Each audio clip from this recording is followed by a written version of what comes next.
Assalamualaikum warahmatullahi wabarakatuh. Kami dari kelompok 2 pertemuan ketiga akan mempresentasikan tentang mekanika fluida yang beranggotakan Saya Irfan Arfianto. dan saya Bisri Wahid. Nah, saya selaku moderator di sini. eh, Presentasi pertama akan disampaikan oleh teman saya Mas Irfan. Monggo Mas. Baik, fluida statis adalah fluida yang berada dalam fase tidak bergerak atau diam, atau fluida dalam keadaan bergerak tetapi tidak ada perbedaan kecepatan antar partikel fluida tersebut, atau bisa dikatakan bahwa partikel-partikel fluida tersebut bergerak dengan kecepatan seragam sehingga tidak memiliki gaya geser. Fenomena fluida statis. Contoh fenomena statis dapat dibagi menjadi dua, yaitu yang pertama fenomena sederhana dan fenomena tidak sederhana. Massa jenis. Massa jenis merupakan suatu ukuran kecepatan suatu benda, sehingga dapat dikatakan jika suatu benda mengalami massa jenis yang besar, maka benda tersebut dapat dikatakan memiliki kerapatan yang besar pula. Begitu juga sebaliknya. Adalah rumus massa jenis, yaitu I sama dengan lambang massa jenis, atau bisa dikatakan rho dengan satuan kilometer gram atau meter. M sama dengan massa benda dengan satuan kilogram. Volume atau F sama dengan volume benda dengan satuan M. Ini adalah tabel beberapa jenis bahan dan massa jenisnya seperti pada gambar. Yang selanjutnya yaitu tekanan. Tekanan atau P merupakan suatu ilmu fisika untuk menyatakan atau menyebutkan hasil dari gaya. Dengan luas, suatu satuan tekanan digunakan dalam mengukur kekuatan dari suatu benda dan benda cair. Di gambar dan keterangan. Yang selanjutnya yaitu tekanan hidrostatis. Tekanan hidrostatis merupakan tekanan yang dihasilkan oleh suatu benda atau objek yang mengalami gravitasi ketika di dalam fluida. Oleh sebab itu, bahwa besarnya tekanan yang dihasilkan tergantung di massa jenis fluida, percepatan gravitasi bumi, dan ketinggian fluida atau zat air tersebut. Maka demikian terkait dengan konsep tekanan hidrostatis yang saya jelaskan di atas. Telah diketahui bahwa persamaan tekanan hidrostatis adalah sebagai berikut. Seperti gambar. Berdasarkan rumus di atas telah diketahui bahwa makin besar suatu massa jenis zat cair, maka semakin besar pula tekanan hidrostatis yang dihasilkan. Begitu juga sebaliknya. Yang selanjutnya yaitu tekanan mutlak.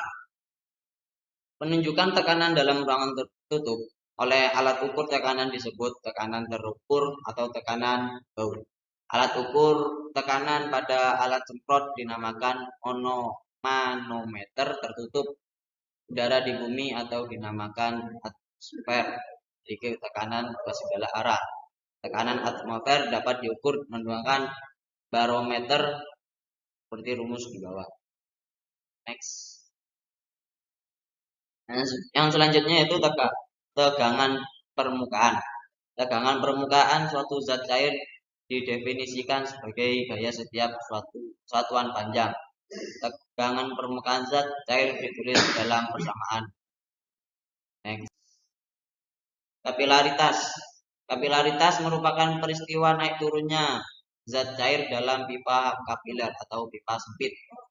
Kenaikan atau penurunan zat cair dalam pipa dirumuskan sebagai berikut. Next. Hukum-hukum dasar fluida statis. Yang pertama yaitu hukum Pascal, yang berbunyi tekanan yang diberikan pada suatu fluida dalam ruangan tertutup diteruskan tanpa berkurang ke tiap titik dalam fluida dan ke dinding bejana. Yang kedua yaitu hukum Archimedes yang berbunyi tekanan yang diberikan pada suatu fluida dalam ruang tertutup diteruskan tanpa berkurang ke tiap titik dalam fluida dan ke dinding dana. Next. Penerapan hukum dasar fluida statis. Yang pertama itu penerapan hukum Pascal. Yaitu penerapannya yang pertama dongkrak hidrolik dan mesin hidrolik atau pengangkat mobil. Yang kedua itu rem hidrolik. Yang selanjutnya itu penerapan hukum Archimedes, yaitu yang pertama mengapung, melayang dan tenggelam. Yang kedua kapal selam, yang ketiga balon udara. Viskositas. Viskositas merupakan ukuran kekentalan fluida yang menyatakan besar kecilnya gesekan di dalam fluida. Makin besar viskositas suatu fluida, maka semakin sulit suatu fluida mengalir dan makin sulit suatu benda bergerak di dalam fluida tersebut. Berdasarkan eksperimen juga diperoleh bahwa koefisien viskositas tergantung suhu. Pada kebanyakan fluida makin tinggi suhu, makin rendah koefisien viskositasnya. Fluida yang lebih cair biasanya lebih mudah mengalir, contohnya air. Dan fluida yang lebih kental lebih sulit mengalir, contohnya minyak goreng. Yang selanjutnya yaitu persamaan dasar fluida statis. Fluida statis adalah fluida dalam keadaan diam atau fluida bergerak yang tidak terjadi atau diasumsikan tidak terjadi perbedaan kecepatan relatif antara lapisan-lapisan geser dalam fluida tersebut. Pada fluida statis, nilai tekanan sama dalam semua arah. Suatu elemen fluida yang terendam dalam fluida diam akan mendapat gaya yang konstan yang bekerja pada sisi-sisinya. Baik, untuk presentasi selanjutnya akan dijelaskan oleh teman saya di screen update. Silahkan. Assalamualaikum warahmatullahi wabarakatuh. Sekarang kita akan membahas tentang skala. Skala itu dalam mekanika itu disebut juga besaran juga bisa. Besaran dari satuan. Adapun penjelasan dari besaran dan kesatuan itu ada 8 jenis.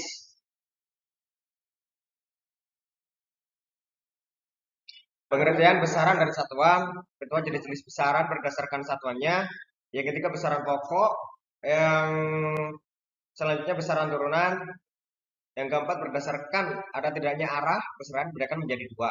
Yang pertama itu ada besaran skalar dan besaran vektor, dan juga alat ukur panjang dan alat ukur massa. Next. Pengertian besaran dari satuan. Besaran adalah segala sesuatu yang mempunyai nilai yang dapat dinyatakan dengan angka-angka. Pada umumnya setiap besaran memiliki satuan. Satuan adalah sesuatu yang digunakan untuk membandingkan atau mengukur besaran. Jadi besaran itu adalah apa ya? Yang mempunyai nilai semisal 1, 2 itu termasuk besaran. Next, ke jenis-jenis besaran berdasarkan satuannya. Yang pertama, besaran itu bisa bedakan menjadi dua tadi kan. Yang pertama besaran pokok. Besaran pokok adalah besaran yang berdiri sendiri tanpa menurunkan dari besaran-besaran lainnya. Jadi besaran pokok ini intinya itu tunggal, jadi cuma satu. Itu yang dimaksud dengan besaran pokok. Adapun nama-nama rumusnya seperti panjang, massa, waktu, suhu, intensitas cahaya, kuat arus, banyak zat, dan satu-satuannya bisa dilihat di tabel teman-teman. Next. Yang kedua yaitu besaran turunan. Besaran turunan adalah besaran yang dapat diturunkan dari besaran pokok. Satuan besaran turunan diperoleh dari besaran-besaran pokok. Nah, jadi kan tadi kalau besaran pokok tadi kan cuma tunggal. Kalau di besaran turunan itu, jadi besaran pokok diabsorpsikan ke besaran turunan. Nama besarannya ada luas, volume, kecepatan, gaya, tekanan, usaha, energi kinetik, dan energi potensial. Bisa dilihat rumusnya di tabel, teman-teman. Next. Nah, ini berdasarkan ada tidak adanya arah besaran dibedakan menjadi dua, ya. Yang pertama ada besaran skalar. Besaran skalar adalah besaran yang hanya memiliki besar saja, tidak memiliki arah. Ingat, besaran skalar itu tidak mempunyai arah, cuma memiliki besaran doang. Contoh besaran skalar itu seperti waktu, kelajuan, Kalau waktu kan tidak ada arahnya, cuma menentukan jamnya doang. Yang kedua, besaran vektor. Besaran vektor adalah besaran yang selain memiliki besar juga memiliki arah. Jadi kalau besaran vektor ini lebih komplit teman-teman. Jadi memiliki dua. Seperti kecepatan, kecepatan juga memiliki waktu, juga memiliki arah kan. Momentum juga. Next. Sekarang instrumen pengukur. Jadi di teknik mesin itu ada instrumen pengukur, yaitu ada alat-alat ukur. Yang pertama alat ukur panjang, seperti mistar. Mistar itu kayak penggaris itu teman-teman. Pada umumnya mistar memiliki spesifikasi sebagai berikut. Skala terkecil mistar adalah 1 mm atau 0,1 cm. Ketelitian pengukuran ketidakpastian 1 kali skala terkecil 0,5 mm 0,05 cm. Next. Next, Mas. Belum, jangka sorong tadi.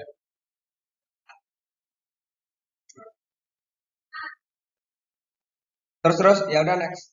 Sekarang mikrometer struktur. Pada umumnya mikrometer struktur memiliki spesifikasi sebagai berikut. Nah, ini spesifikasi dari mikrometer struktur.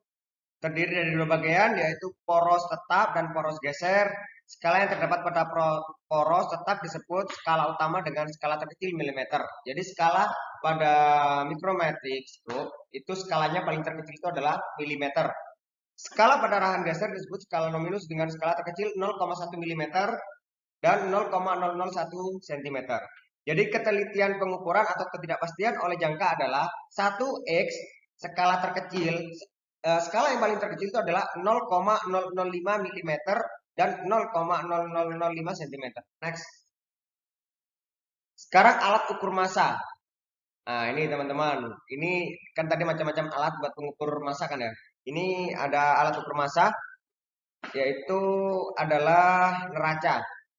Neraca mempunyai persepsifikasi. Yang pertama, massa benda menyatakan banyak zat yang terdapat dalam suatu benda. Massa tiap benda selalu sama dimanapun benda tersebut berada. Tidak seperti berat benda yang selalu berubah sesuai dengan besar gravitasi tempat benda tersebut diukur. Bisa dilihat di PPT-nya teman-teman. Next.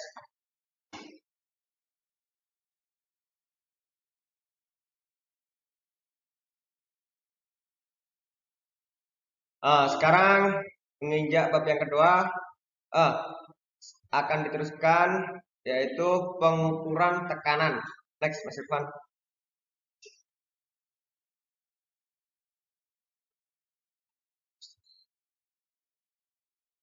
Nah, ini bisa ditampilkan terus.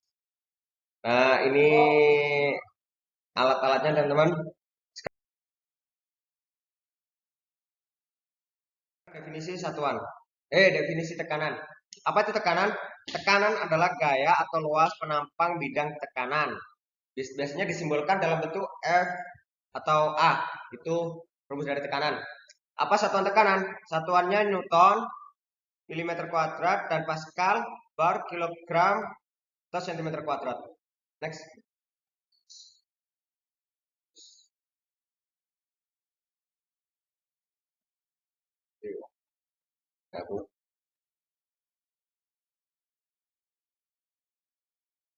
Pengukuran di atas 1 atm umumnya mengukur tekanan secara mekanik. Pengukuran di bawah 1 atm, pengukuran di bawah 1 atm itu bisa menggunakan pengukuran atau tekanan listrik. Next.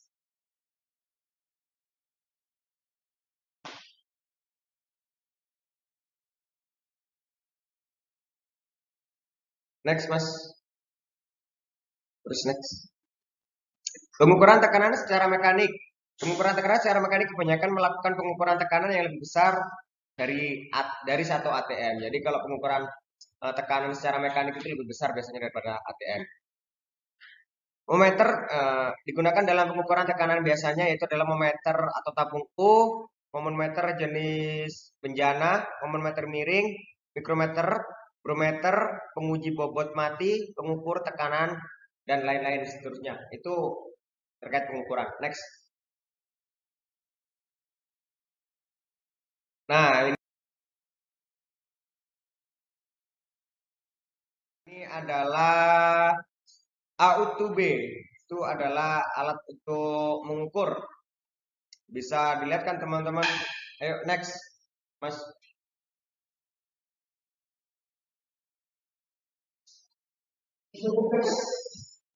Ini pengertian tentang A to B.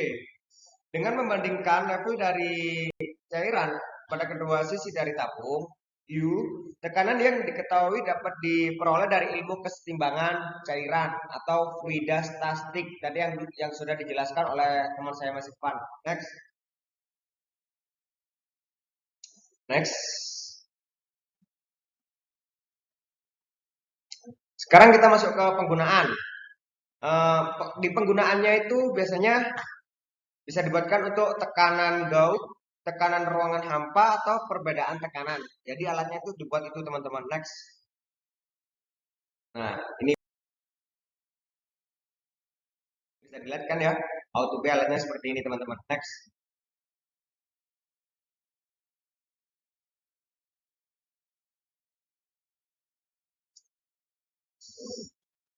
Kelebihan dari alat auto B, yang pertama, biaya pengadaan awal lebih rendah. Jadi biaya itu lebih rendah, lebih murah lah. Terus ada sederhana dan handle, akurasi, dan safety. Safety-nya tinggi, jadi dari keamanannya itu lebih tinggi.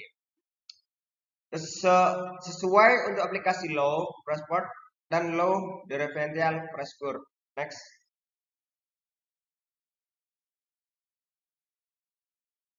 Next. Next. Kekurangannya itu dinamik respon atau rendah. Dinamiknya responnya itu rendah teman-teman. Tidak bisa digunakan dalam lingkungan tanpa bobot. Jadi kalau tidak ada bobot, lingkungan tanpa bobot itu semisal ada kayak gaya itu tidak bisa teman-teman. Next. Yang ketiga tidak ada proteksi overrange. Next. Cairan pada lubang U harus tidak saling bercampur dengan cairan yang diukur atau gas atau cairan. Next. Dapat terjadi kontaminasi antara air reksa dengan uap air, terutama pada pengukuran tekanan rendah. Next. Sekarang ada manometer jenis bejana, yaitu well taper manometer. Manometer. Ini gambarnya bisa dilihat, teman-teman. Kelebihan dari manometer jenis bejana itu mudah dalam membaca skala. Jadi ada alatnya sendiri untuk mempermudah kita untuk membaca skala. Yang kedua, kekurangannya itu luas bejana tertutup dibuat sangat besar dibandingkan dengan luas pipa sehingga tingkat nol bergerak sangat sedikit ketika diberi tekanan. Itu teman-teman. Next.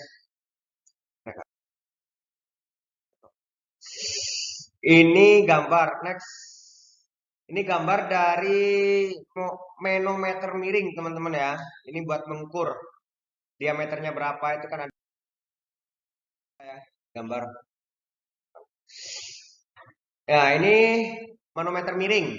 Manometer miring seringkali digunakan untuk mengukur perbedaan. Next. Sekarang ke mikronometer. Mikronometer adalah ini gambar dari mikronometer. Next. Next. Sekarang mikromanometer. Mikromanometer adalah pengukur yang teliti pada perbedaan tekanan yang sangat kecil dilakukan dengan menggunakan mikromanometer yang digunakan variasi prinsip momentum miring. Pembacaan mikrometer digunakan untuk mengatur ketinggian bencana. Jadi ada berkesinambungan antara mikromanometer dengan bencana tadi ya teman-teman. Perbedaan pembacaan mikromanometer awal dengan akhir memberikan perubahan H dan tekanan. Itu adalah suhu.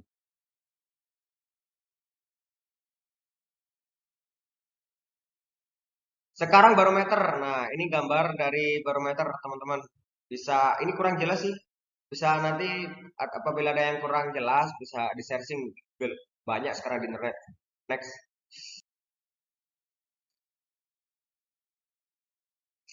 Ini barometer. Barometer adalah sebuah alat yang digunakan untuk mengukur tekanan udara. Nah, jadi kan tadi di Mas Irfan tadi udah jelaskan bahwasanya ada balon udara. Nah, untuk tekanan balon udara tersebut kita biasanya mengukur menggunakan barometer. Biasanya itu digunakan untuk yang sering kita temui di kehidupan sehari-hari itu untuk peramalan cuaca, di mana tekanan udara yang tinggi menandakan cuaca yang bersahabat, sedangkan tekanan udara yang rendah menandakan kemungkinan badai. Ini biasanya sih dibuat di laut-laut teman-teman biasanya barometer ini.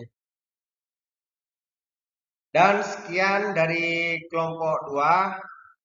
Apabila ada tutur kata yang kurang berkenan di hati para teman-teman semua, kami meminta maaf yang sebesar-besarnya. Sekian, terima kasih. Assalamualaikum warahmatullahi wabarakatuh.